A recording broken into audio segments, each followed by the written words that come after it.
Jangan lupa, awali opening videomu dengan sebuah gimmick. Tapi nggak tahu apa yang ingin disampaikan dalam gimmick ini. Kayak mana ya?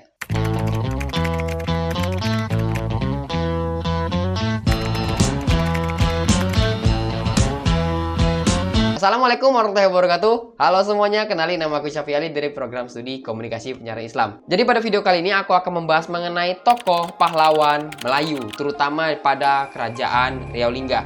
Ada 4 yang akan aku bahas pada video kali ini. Yang pertama itu Raja Haji Fisabilillah, yang kedua Raja Ali Haji, lalu yang ketiga Sultan Mahmud Riyad Shah, yang terakhir adalah Sultan Abdurrahman Muazzam Shah, yaitu nama dari kampus saya sendiri, yaitu STAIN Sultan Abdurrahman Kepulauan Riau.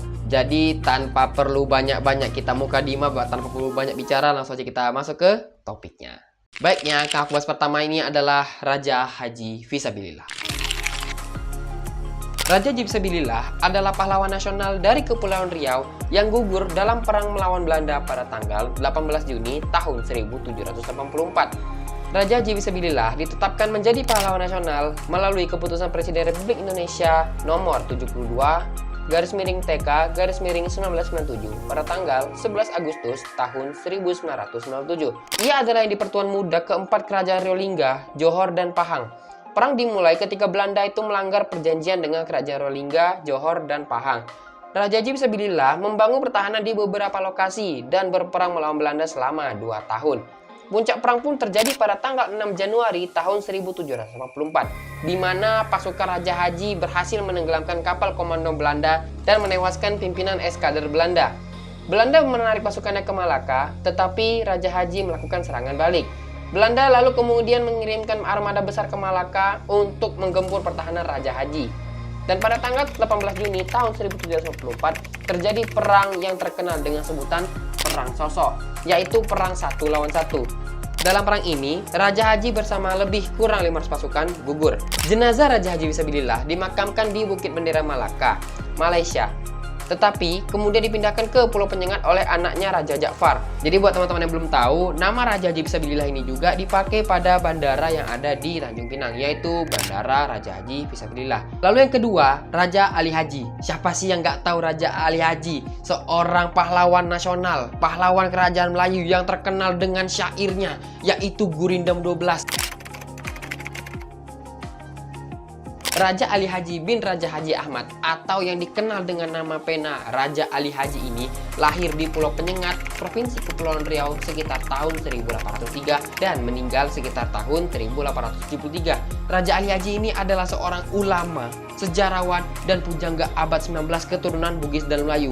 Raja Ali Haji ini juga terkenal sebagai pencatat pertama dasar-dasar tata bahasa Melayu lewat buku pedoman bahasa. Nah, buku tersebut pun menjadi standar bahasa Melayu saat ini. Raja Ali Haji merupakan keturunan kedua atau cucu dari Raja Haji Fisabilillah yang di Pertuan Muda 4 dari Kesultanan Riau Lingga. Lewat beberapa karyanya, Raja Ali Haji mendapatkan penghargaan pahlawan nasional 10 November tahun 2004 dengan gelar Bapak Bahasa Indonesia. Adapun beberapa peninggalan karya dari Raja Ali Haji, salah satunya itu adalah Gurindam 12 yang sudah saya bahas tadi. Lalu ada juga Kitab Pengetahuan Bahasa, Tufat Al-Nafis atau bingkisan berharga tentang sejarah Melayu, Mukadimah fi Intizam atau hukum dan politik. Selain itu, Raja Ali Haji juga menulis beberapa syair lainnya seperti syair Siti Sianah, syair hukum nikah, dan syair Sultan Abdul Muluk. Lalu yang ketiga, akan aku bahas mengenai Sultan Mahmud Riyad Shah. Sultan Mahmud Riyad Shah, biasa juga disebut Sultan Mahmud III. Ia pahlawan nasional ketiga dari Provinsi Kepulauan Riau setelah Raja Haji Fisabilillah dan Raja Ali Haji. Sultan Mahmud Riyad Shah lahir pada tanggal 24 Maret tahun 1756 dan meninggal pada 12 Januari 1811. Ia diberi gelar pahlawan nasional oleh pemerintah melalui keputusan Presiden Republik Indonesia nomor 111/TK/tahun 2017. Mahmud Shah III adalah anak bungsu dari Sultan Johor ke-13, yaitu Abdul Jalil Muazzam Shah, dengan istri keduanya, Tengku Putih. Sepanjang hidupnya, ia aktif melawan Belanda. Sultan Mahmud Riyad Shah melawan Belanda dengan strategi perang gerilya laut, sehingga kedaulatan Sultan Mahmud Riyad Shah diakui oleh Belanda sebagai penguasa terbesar Kesultanan Riau Lingga, Johor, Pahang. Meski dalam pertempurannya ia pernah kalah, Namun sosok ini jadi lawan yang ulet bagi Belanda hingga meraih kemenangan di pertempuran selanjutnya. Sultan Mahmud Riyad Shah wafat di Lingga pada tanggal 12 Januari 1811 silam. Jadi nama Sultan Mahmud Riyad Shah ini juga dipakai di salah satu masjid agung atau masjid besar yang ada di kota Batam. Ini gambar masjidnya. Nih, gambarnya seperti ini. Mungkin buat teman-teman mungkin nggak asing lah ya, masjid itu udah sering orang posting di Instagram atau di sosmed manapun, di TikTok atau ya sering lah orang posting gitu. Lalu yang akan aku bahas terakhir ini adalah Sultan Abdurrahman Muazzam Shah. Ini adalah pahlawan dari Provinsi Kepulauan Riau juga, dan ini dari Kerajaan Riau Lingga. Nama Sultan Abdurrahman Muazzam Shah ini juga dipakai sebagai nama kampus saya sendiri, yaitu Stein Sultan Abdurrahman Kepulauan Riau. Dan mari kita bahas tentang sejarahnya.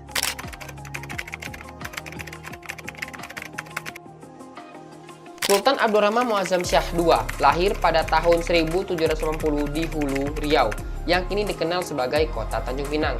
Ia adalah putra dari Sultan Mahmud Riyad Shah III dan Encik Maryam binti Datuk Hasan. Jadi salah satu peninggalan dari Sultan Abdurrahman Muazzam Shah ini adalah Masjid Raya di Pulau Penyengat, Kota Tanjung Pinang, Provinsi Kepulauan Riau. Kita bahas sedikit nih tentang Masjid Raya yang ada di Pulau Penyengat. Jadi Masjid Raya Sultan Riau di Pulau Penyengat ini dibangun pada tahun 1803, bertepatan dengan dibukanya Pulau Penyengat sebagai mas kawin untuk pernikahan Sultan Mahmud Riyad Shah III dengan Raja Hamidah Engku Putri. Pada awalnya masjid ini tuh dibangun dengan menggunakan material kayu di pinggir pantai Pulau Penyengat. Seiring perkembangan zaman dan meningkatnya jumlah penduduk, masjid ini tidak mampu menampung jamaah dan direnovasi pada tahun 1832. Pada tahun 1832 ini, Raja Abdurrahman yang di Pertuan Muda ke-7 Kerajaan Riau Lingga memimpin renovasi besar-besaran masjid ini. Proses pembangunannya pun dilakukan secara gotong royong oleh masyarakat setempat, baik laki-laki maupun perempuan.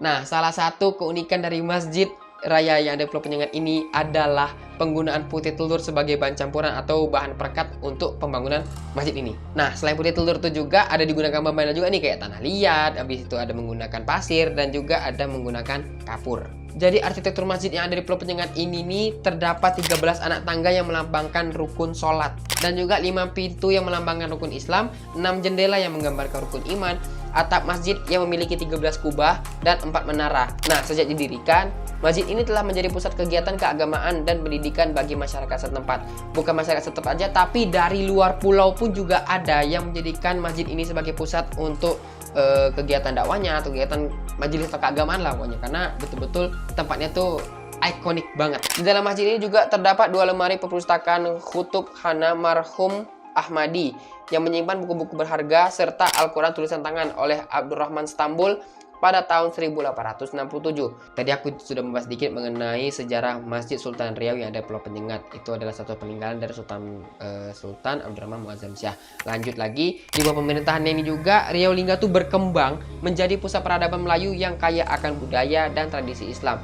Sultan Abdurrahman Muazzam Shah II memerintah sebagai Sultan Johor pada tahun 1811 hingga 1819. Dan kemudian sebagai Sultan Riau Lingga pada tahun 1811 hingga 1832. Masa pemerintahannya ini ditandai oleh perebutan kekuasaan, yaitu dilantik sebagai Sultan Johor setelah melewati periode perebutan kekuasaan yang melibatkan anggota keluarga kerajaan lainnya. Baiklah, begitu saja penyampaian saya mengenai tokoh pahlawan Melayu. Mungkin hanya 4 saja sih karena keterbatasan durasi yang ada saat ini juga. Saya juga mohon maaf apabila terdapat kesalahan dalam penyampaian saya, baik itu secara sengaja maupun tidak sengaja. Pesan saya pada video kali ini adalah marilah kita sama-sama jaga peninggalan dari para pahlawan kita yang sudah memperjuangkan kemerdekaan Indonesia dan juga menjaga tradisi dan kelestarian Melayu yang ada di Provinsi Kepulauan Riau dan juga yang ada di tanah Melayu lah pokoknya. Jangan sampai kita mengabaikan, yang kita sama-sama lestarikan, kita sama-sama jaga. Kalau perlu kita kembangkan, kita regenerasi dari generasi satu ke generasi berikutnya.